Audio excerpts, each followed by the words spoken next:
오늘 주제는 저탄고지로 암세포를 굶기고 정상세포는 건강하게 와버그 효과라는 주제를 가지고 오늘 발표해 주시겠습니다. 박수로 환영해 주시면 감사하겠습니다. 네, 저탄고지 데모로 불리고 있는 정명일입니다. 오늘 와주셔서 너무너무 감사드립니다. 네, 암은 우리의 생명을 위협하는 넘버원 치명적인 질환이죠. 전 세계적으로 정복하려고 많은 노력을 하고 있는데, 암의 그 정윤석 박사님 말씀하시는 유전자 타령은 언제 어떻게 시작됐을까요? 1950년대 유전자의 염기 서열 분석이 가능해지면서 암세포를 분석해 보니 다량의 이제 그 돌연변이가 발견이 됐어요. 그때부터 암의 시작은 유전자 돌연변이부터 시작되고 원인으로 지목된 것이죠. 지금까지도 그 유전자 타령, 유전자 이론 이어져 오고 있는데요. 최근에 들어와서 이 한계가 드러나고 있습니다. 그건 뭐냐면 2006년부터 15년 사이에 그 전 세계의 암 환자들로부터 만여 개의 암 샘플을 받아서 암 게놈 프로젝트를 진행을 했습니다.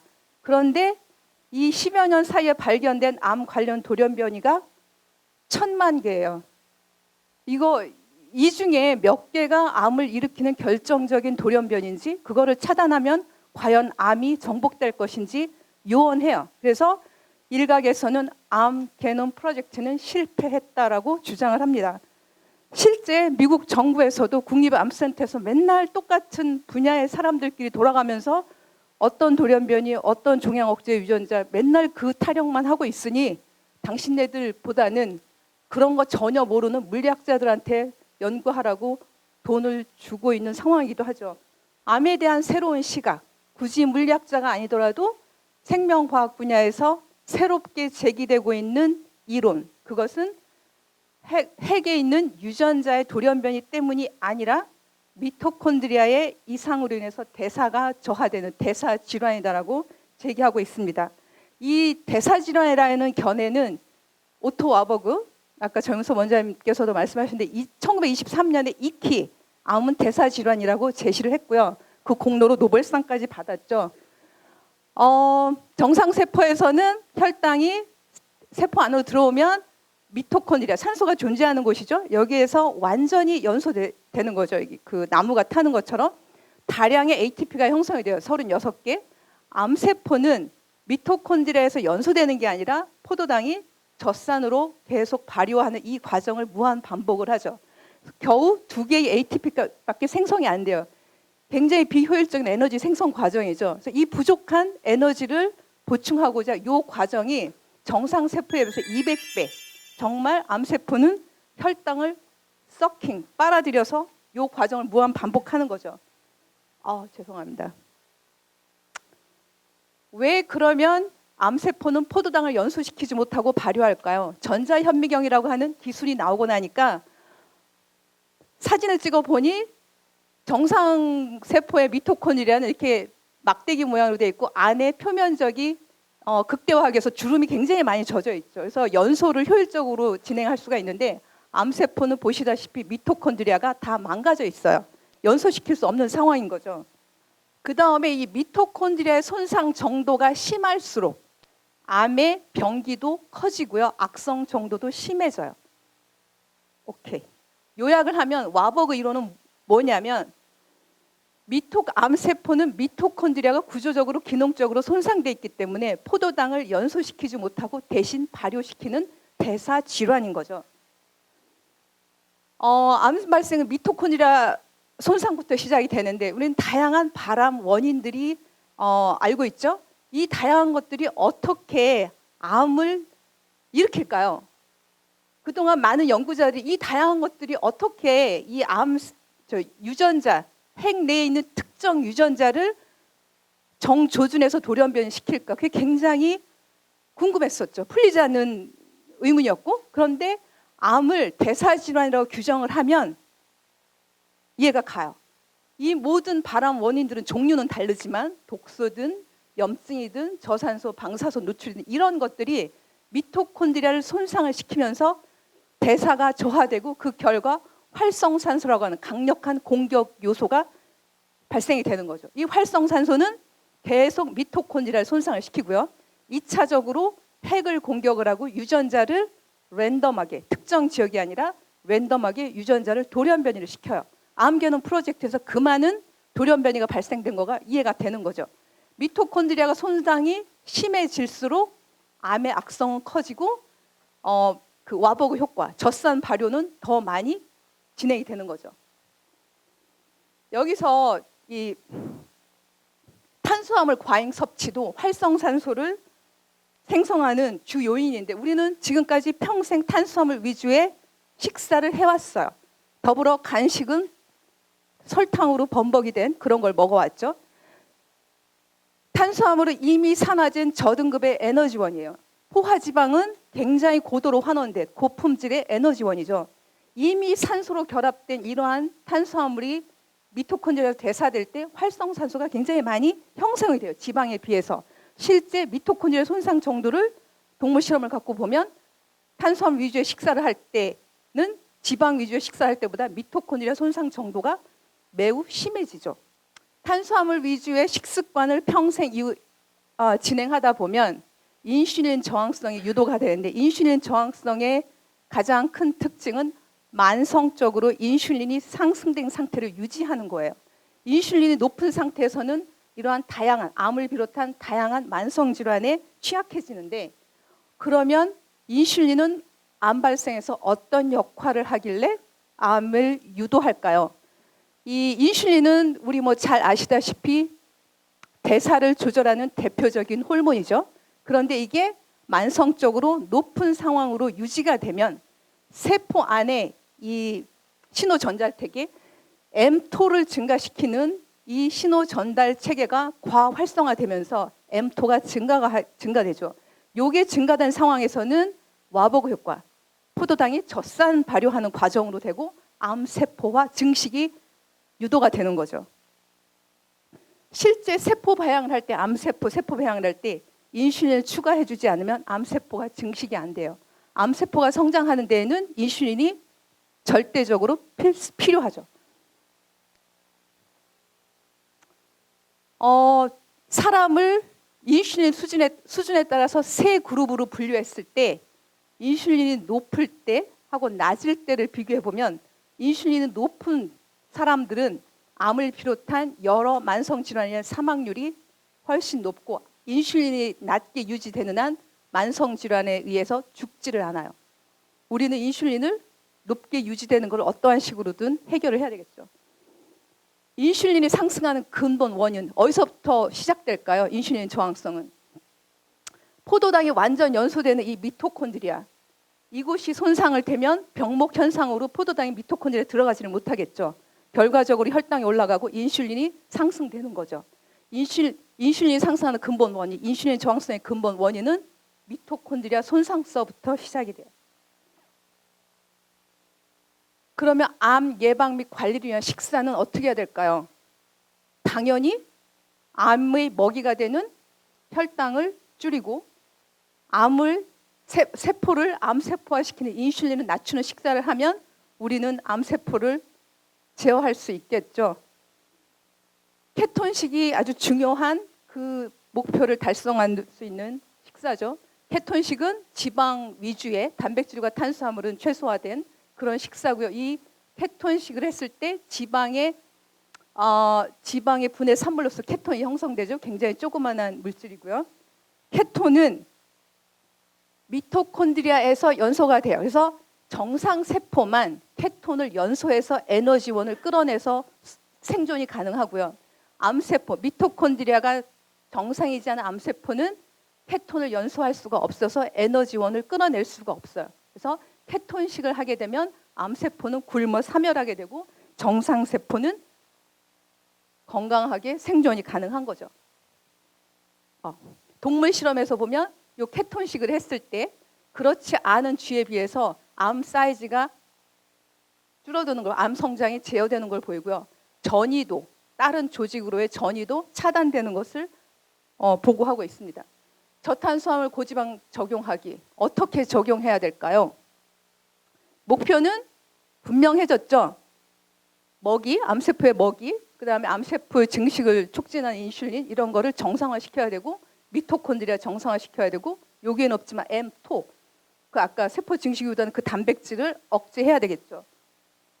2차 포럼 때 제가 인슐린 저항성은 평생을 두고 진행되는 일련의 스펙트럼이다라고 말씀을 드렸고요. 다시 한번 기억을 리마인드 시키는 겸해서 말씀을 드리면 근육, 우리 몸에 섭취한 에너지원의 거의 80%, 혈당의 80%를 처리하는 곳이 근육이에요. 그런데 나이가 들면서 근육이 소실되죠. 그래서 혈당을 처리할 수 있는 근육의 능력이 점점점 줄어들어요. 그래서 이 상황이 근육 인슐린 저항성인데 2단계에서는 정상 혈당을 유지하기 위해서 인슐린이 높아요. 이미 이 상태에서 인슐린이 높게 유지된 이 상태에서 우리 몸 어딘가에서는 암세포가 싹트고 있겠죠. 근육 인슐린 저항성이 진행되면서 간이 혈당을 두 번째로 이제 혈당을 처리하는 기관이 간인데 간의 부담이 훨씬 더 커지겠죠. 그래서 혈당을 간은 지방으로 전환하는데 그런 과정이 많이 진행될수록 간에 지방이 많이 끼고 간도 드디어는 혈당을 처리할 수 있는 능력이 소실되죠. 그러면서 혈당 올라가고 인슐린 높아지고 제2형 당뇨로 진단이 되는 거죠. 우리 치료는 이 과정을 다 거슬러서 여기까지 미토콘드리아 대사를 정상화시키는 데까지가 목표로 해야 되겠죠. 그죠? 그리고 인슐린 저항성, 간 인슐린 저항성의 지표가 뱃살 증가, 지방간, 간 수치 상승, 페리틴 상승, 뭐 다양한 이런 것들이 있습니다. 작년에 이영 원장님과 송지현 원장님, 저 미국의 로컵 USA를 갔어요. 기억하시나요, 이분? 앨리슨. 이분이 2013년도에 뇌종양 진단을 받았어요. 표준 치료 갖고는 1년 미만 살 거라고 선고를 받았어요. 그런데 이분이 극복을 했고 케톤식으로 지금 그래서 공개 강연의 연사로 활동을 하고 계시죠. 케토 다이어트 코치로 활동을 하고 있습니다. 맥스라고 하는 이 아이도 2011년도에 뇌종양 진단을 받았고 케토 다이어트, 뇌종양 특히 케톤식에 좋은 효과를 내는 것 같아요. 극복을 했고 지금 학교를 다니고 있고 이 엄마가 맥스 러브 프로젝트 비영리 단체를 운영해서 암 걸린 아이들을 돕고 있습니다. 그래서 이 두 사례뿐만이 아니라 미국은 유럽도 그렇고 다양한 일반인들이 케톤으로 암을 극복한 사례들이 나오고 있습니다. 결론은 어떻게 해야 되냐? 사람마다 원인이 다 달라요. 암에 걸린 원인이 어떤 사람은 방사선 노출이 과다 노출이, 어떤 사람은 스트레스가 높아서, 어떤 사람은 식사가 엉망이어서 사람마다 다 원인이 다양하므로 인슐린 저항성 단계도 사람마다 다 다르죠. 정도도 다르고 단계도 다르고 맞춤으로 들어가는데 누구한테나 동일하게 적용되는 골든 케톤식은 없는 거죠. 이분 케톤 그 앨리슨이라고 하는 그 성인 뇌종양 걸린 여자분인데요. 케톤식 하기 전에 몸을 보면 이 붉은 기가는 염증을 얘기를 해요. 온 몸이 다 염증으로 활활 타고 있어요. 정윤서 원장님이 그렇게 강력하게 부르짖는 몸속 대청소를 해야지만이 정말 어르신 지당하신 말씀이세요. 이거 먼저가 선행이 돼야지. 이 상태에서 지지고 볶고 떼내고 케톤식 스트릭트하게 해서 암 사이즈 줄인다 한들 시간의 문제지 여기저기에서 다 암이 재발할 수 있는 환경이라는 거죠. 그래서 먼저 암 사이즈에 얽매이지 마시고 이 환경을 고쳐야 된다는 거죠. 이거는 검사를 지속적으로 하고 나를 평가하고 조율하고 전문가의 도움을 받고 분석하고 기록하고 그 방법밖에는 없는 거죠.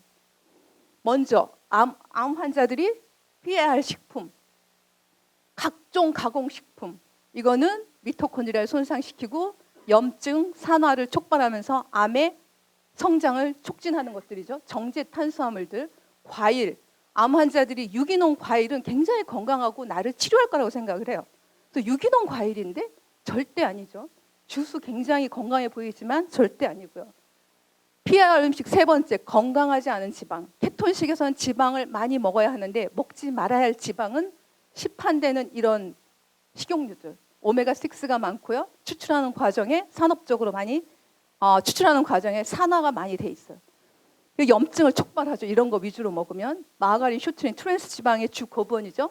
이런 것들을 이용해서 만든 이러한 식품들, 트랜스 지방이 많기 때문에 이런 거 많이 먹으면 자유 레디칼 형성이 됨으로써 미토콘드리아가 더 손상이 되고 암이 더 악화될 수 있습니다. 그럼 먹어야 할 식품, 우리는 무엇을 먹어야 할까요? 첫 번째, 건강한 지방. 특히 암 환자들은 최고 품질의 건강한 지방을 먹어줘야 돼요. 축산 분야에서 노력하고 수십 가지의 검사를 하고 안전한 축산물을 제공하고 있지만 암 환자들은 그 이상의 고품질의 가 필요해요. 그래서 오메가3 균형이 잘 맞춰진 오메가6가 높은 축산물 이런 지방은 염증을 더 악화시키면서 암이 더 커질 수 있는 위험성이 있습니다. 단백질과 지방 근원 식품, 이 어육류군이 단백질의 근원 식품인데 사실 이런 것들은 지방의 근원 식품이기도 해요. 그래서 이것들도 오메가3와 오메가6의 균형이 잘 맞춰진 방목한 풀먹인 이런 어육류 식품을 이용해 주시기를 부탁드리고요. 그 다음에 고기 먹으면 암이 더 커지는 데가 온갖 암 카페에 나 고기 먹고 재발했어, 고기 먹고 커졌어 이런 얘기들이 돌아다니는데 양의 문제를 따져야 돼요. 하루에 초기에 몸속 대청소가 이루어져서 인슐린 저항성이 해결되기 전까지 초기 한 2-3달은 단백질의 식품을 좀 제한해 줘야 돼요. 왜냐하면 단백질을 많이 먹으면 아까 mTO가 상승하면서 암이 급격히 성장할 수가 있어요. 그래서 초기 해독식 과정에는 하루에 제지방, 림바디 매스당 단백질 1.1g. 그러면 성인 같은 경우에 매끼 50 내지 70g의 이러한 식품들을 먹어주면 적당할 듯합니다. 그 다음에 먹어야 할 식품 두 번째, 채소를 정말 많이 드세요. 초기 처음 2-3달까지는. 다양한 채소는 비타민, 미네랄을 공급함으로써 미토콘드리아 대사, 정상 세포들의 미토콘드리아 대사를 왕성하게 해서 혈당을 낮추는데 필수적인 식품이고요. 비타, 파이토케미칼, 항산화제를 공급하면서 염증을 해소하고 하여튼 이러한 필수적인 식품이 채소예요. 매끼 저는 익힌 형태의 2컵 분량을 먹게 가이드를 하는데요. 이 암 환자들은 치료하는 과정에 소화 기능이 굉장히 다운이 돼 있어요. 그래서 압력솥에 푹 익혀서 드시기를 권해요. 적절히 간을 해서. 그 다음에 다양한 빨주노초, 파남보 다양한 색깔의 채소를 돌아가면서 드셨으면 좋겠습니다. 특히 우리나라 식문화는 이러한 요오드랑 미네랄이 풍부한 해조류를 쉽게 구할 수가 있죠. 요오드는 미네랄 미토콘드리아 복원의 필수적인 성분이죠. 그래서 해조류는 매일 좀 드셨으면 합니다. 케톤식 예시 360칼로리 보면 계란 1개, 아까 매끼 50 내지 70g 처음 인슐린 저항성 해결하는 과정에서는 이 정도를 드시겠죠. 계란 대신에 이런 것들 먹어주면 될 것 같고요. 채소, 들기름, 생들기름으로 무친, 그다음에 추가로 버터를 여기다 넣어서 먹으면 이게 케톤식의 예시예요. 맛있겠죠? 어렵지 않죠? 그 다음에 암 환자들이 소화 기능을 고려한 음식 중에 전 채소 사골스프를 권해드려요. 이거는 아마 인터넷에서 돌아다니는 것 같고, 네, 굳이 설명을 안 해도. 그 다음에 이런 우엉, 약효가 있는 거죠. 염증을 해소하고 이런 것들이 추가해서 해주시면 참 좋을 것 같습니다. 또 요즘 컬리플라워가 나오고 있습니다. 제철이죠. 강황, 얘도 염증을 해소하고 암 성장을 저해하는 약효가 있는 그런 거죠. 이런 것들을 이용해서 이게 정말 치료약이라고 생각을 합니다. 그 다음에 주먹구구 식이요법은 필패다. 측정하고 기록하자. 먼저는 기능의학 병원이용. 저희 협회 소속 의사 선생님들 다 기능의학 검사를 하시니까 먼저 그 병원을 방문해서 기본 혈액 검사 다 하세요. 염증 수치는 어쩐지, 비타민 D, 종양 표지자, 혈당과 인슐린 수준은 어떤지, 그다음에 콜레스테롤, 중성지방 이런 것들이 어떤지 보시고 기타 기능의학 검사들을 하시면 좋겠고요. 집에서 나는 무엇을 해야 되냐? 혈당기, 케톤기. 오늘 부스에 호흡 케톤기 갖고 오신 분 계시죠? 그거 참 좋을 것 같아요. 그리고 체중계, 허리 둘레까지 되시면 더 좋고요. 그 다음에 반드시 기록을 하세요. 그 결과를 가지고 전문가들과 상담을 하세요. 부엌도 세팅을 해야 돼요. 좀 저가의 조리 도구들은 좀 중금속 성분이 많고 해서 뭐 니켈이나 알루미늄 많고 하기 때문에 조금은 뭐 비싼 거 사라는 건 아니지만 좀 투자를 하시고, 그다음에 수세미도 이런 쇠 수세미 늘상 사용하지 마세요. 스크래치 되면서 이 안에 금속 성분이 빠져나올 수 있으니 부드러운 수세미를 쓰시고요. 다 재세요. 음식할 때도 내가 먹는 게 얼마를 먹고 있는지 다 재시고요. 이게 과학화 체계의 기본이에요. 반찬 용기, 플라스틱 다 버려주세요. 파이렉스나 사기 그릇으로 반찬 용기를 쓰시고요. 조리할 때도 이런 나무 이런 걸 쓰세요. 이건 습관이에요. 평생 유지되는, 그쵸? 그 다음에 보충제도 아까 정윤성 원장님 말씀하신 것처럼 굉장히 도움이 많이 되는데, 물론 검사를 통해서 추가적으로 필요한 건 의사 선생님들과 상담해서 하시고요. 기본적으로 필요한 것, 장, 이거 내가 먹은 음식이 들어오려면 장부터 건강해야 되니 치료부터 받으시고요. 소화효소, 비타민 D3, A, 셀레늄, 크롬, 이노시톨, 아연, 이거는 항산화, 항암, 항염증들이 있는 기본적인 영양소예요. 그래서 그냥 드셔도 될 것 같아요. 검사하지 않아도. 이노시톨은 좀 생소할 것 같아서 좀 설명을 드리면, 이노시톨은 포도당이랑 구조가 상당히 비슷해요. 그래서 전체적인 제가 이제 느껴진 바를 정리해서 한마디로 얘기하면, 포도당이 그동안 우리한테 끼친 해악을 중화하는 대표적인 성분인 것 같아요. 이노시톨은 인슐린을 감소하는 효과가 있고요. 인슐린 저항성을 완화하기도 하고요. 직접적으로 암세포를 죽이는 항암 효과가 있어요. 세포 증식, 뭐 이런 다양한, 그다음에 면역증제, 면역세포 유지하고 항염증, 간에도 항산화제, 우리 몸 전방에 머리끝에서 발끝까지 굉장히 도움을 많이 주는 그런 성분입니다.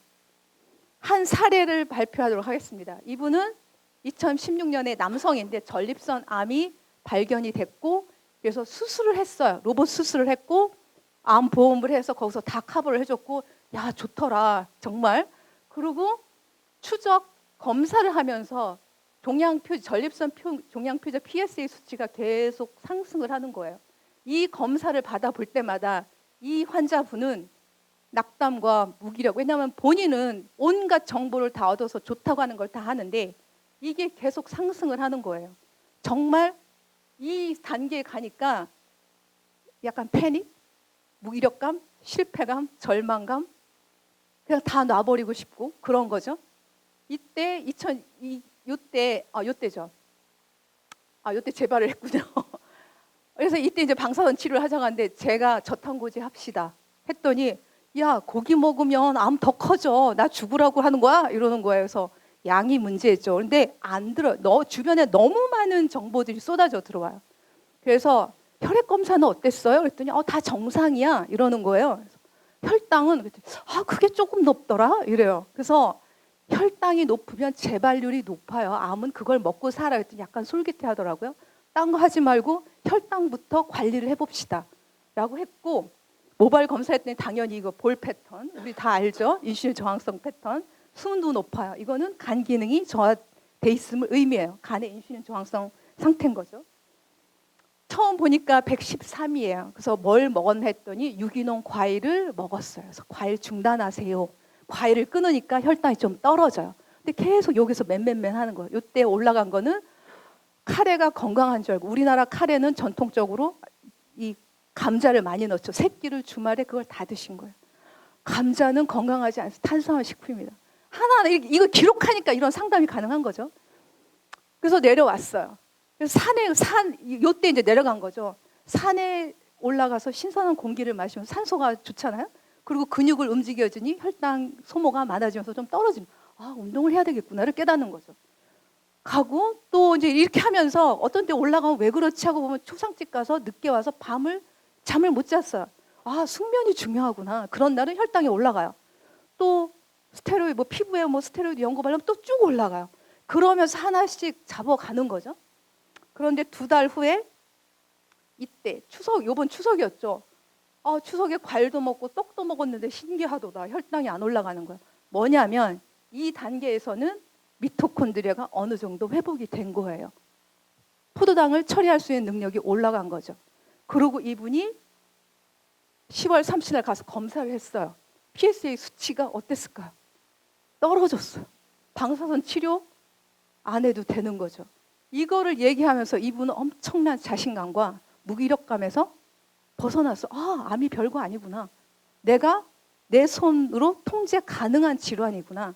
정말 목소리에 힘이 달라져 있더라고요. 이분은 사실 뭐 그렇게 내가 지방에 계시는 분이고 스트릭트하게 엄격한 케톤식을 한 것도 아니에요. 그럼에도 식사 조절 갖고 이러한 결과가 나오는 거죠. 기타 생활 습관, 마시는 물, 지하수, 약수 건강하다고 생각을 하는데 모발 검사해 보면 바리움이 굉장히 높게 나온다던가 우라늄이 굉장히 높게 나와요. 지하수 지역에 따라 절대 건강 좋지 않아요. 수면, 가급적 주무실 때 청광, 밤에는 청광을 차단하세요. 저 스마트폰, 컴퓨터 뭐 이런 거 좀 제한하시고 수면 시 빛 차단하는 게 중요하고요. 스트레스 관리, 코티솔 상승하면 혈당약 먹어도 안 떨어져요. 그 정도로 스트레스는 우리에게 치명적이죠. 운동 너무 심해도 교감신경 항진되면서 염증이 해소가 안 돼요. 그래서 깊은 심호흡을 하면서 공기 좋은 산이나 공원 같은 데를 천천히 걷는 저는 걷기를 추천드립니다. 네.